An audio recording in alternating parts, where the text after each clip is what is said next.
qaar ka mid ah golaha wasiirada Soomaaliland iyo barasaabada gobolada dalka ayaa maanta baaq nabadeed u diray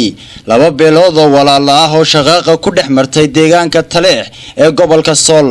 kuwaas oo ay ugu baaqeen in la adkeeyo nabadgelyada isla markaana la joojiyo colaadaha aan faa'iidada lahayn waana kuwan iyagoo ka hadlaya wasiirada iyo barasaabadu anagoo ku hadlaynaa afka xukuumadda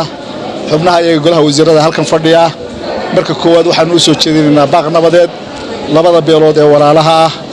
ee wada degmada Taleex waxaanuna u soo jeedinaynaa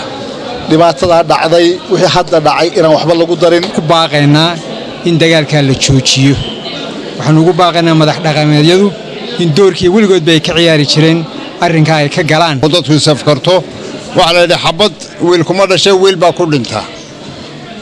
waxaan leenahay dadka deegaanka ku nool war 2 jeer iyo 3 jeer iyo 4 jeer fikra baaqaasi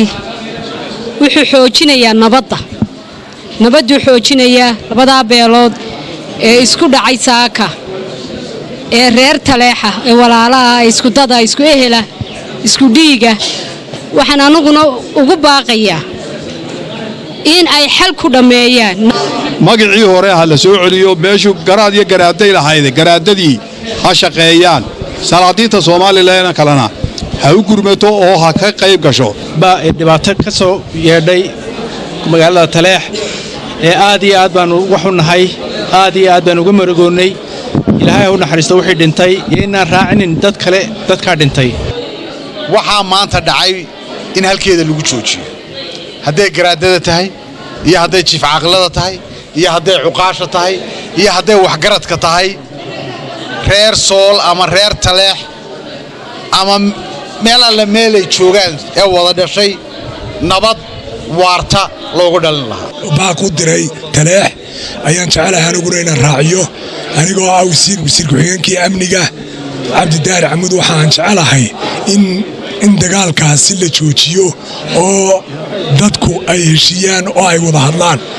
inta anagu aanu soo xaabxaabanayno ee aanu amaanu ciidamo keeni doono ama aanu erga soo diri doono waxaanu ka codsanaynaa dadka reer Sool iyo Sanaag inay u gurmadaan oo ay dadka walaalaha ah ee islaynaya ay kala celiyaan waxa saaka na soo gaaray dhiilo colaadeed oo laga soo sheegay Taleex runtii dhiiladaas waxaanu leenahay baaqaanu hadda dirayno waxa weeye waa baaq nabadeed waxaan leenahay dadka deegaanka degan runtii waxay ahaayeen dad dhaqan leh oo guurti leh oo halkii ma garanaysaa runtii dad dhaqan bay ahaayeen marka waxaanu leenahay dhaqanka roolkiisa ha qaato aad iyo aad baan uga xunnahay ka dawlad ahaan iyo ka shacab ahaan baa wax halka ka socda sida ay wasiiradu qaranku sheegeenna waxaanu fariin u direynaa ummadda halka ku dagaalamaysa anigoo ah gudoomiyaha gobolka Sool waxaan baaq u dirayaa in ay ka roon tahay xabadda walaalnimada wada hadalka isafkarashada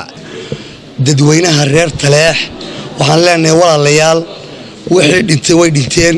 wixii dhaawacmeen way dhaawacmeen dadka intii dambe dabaqabateeya oo Ilaahay baan idinku dhaarsheen nabadda adkeeya Daniel dhiilo sida ka damqanaya dhiiga ku daadanaya Taleex waxaan leeyahay caqligu ha shaqeeyo ee caadifadu shaqeynay hal joojo dagaalka Absa Faarax Abdullaahi TV-ga qaranka Soomaaliland Burco